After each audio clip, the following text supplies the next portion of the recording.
are going to be so onerous that we'd better start looking very seriously about joining in the open education resource community, producing our material for the open education and using the open educational resources that are available.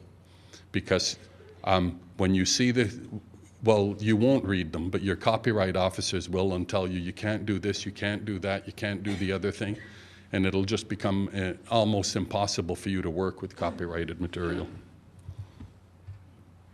So Moore's Law, we've mentioned the accelerating reduction in the cost of computing power. That is continuing. It is continuing for the foreseeable future.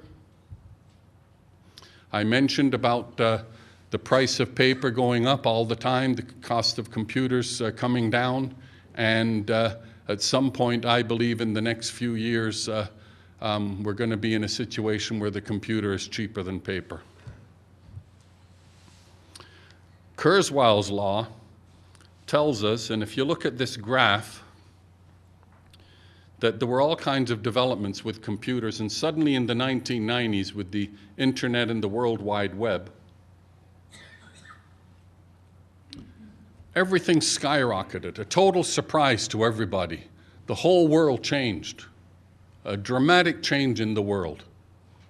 But what Kurzweil tells us is if we put the same data on an exponential graph, it's a straight line. That the internet explosion, the World Wide Web, was eminently predictable. That all of these things, the problem is we as human beings are taught to think linearly, not exponentially. And so we think linearly and we don't get it. But the world is changing exponentially. And what Kurzweil's law tells us, it's not only changing exponentially, but the exponentiality is exponential. It's exponential on exponential. And that this trend has been going on since 1900. If you go back, it's a straight line.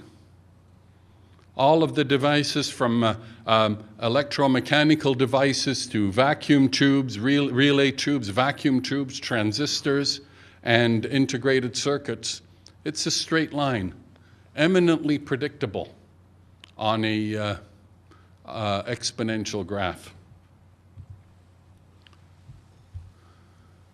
IBM, and Kurzweil predicted by 2010 that we would have a computer with more intelligence than a human being. The blue gene, we're already at that stage in 2009. We now have a computer with more intelligence than a human being. What his line predicts is that by 2020, we will have a computer, that this computer will be on our desktop. And that by 2030, there will be a computer with more intelligence than the entire human race. And by 2040, we'll be on its desktop.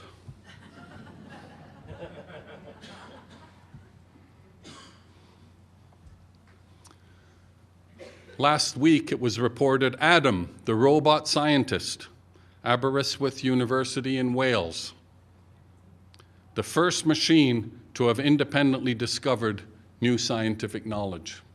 They've designed a robot that's a scientist.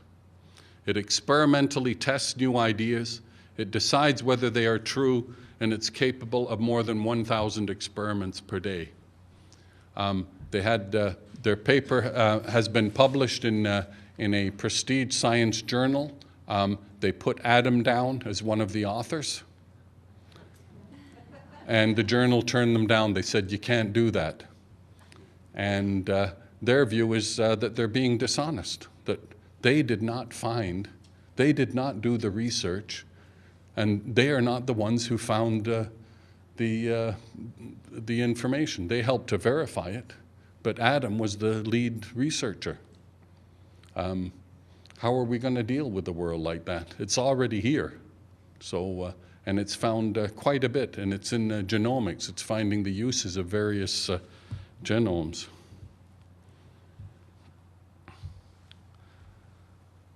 As they said, I would have liked Adam to be an author in our paper, but the editors are a bit stuffy about such things. I mentioned earlier, I gave you a preload about cyborgs, and I can see many cyborgs around here. And a cyborg is a human being who's enhanced by machine. And at the very simplest level is if you wear eyeglasses, you are a cyborg because you can't function without those glasses.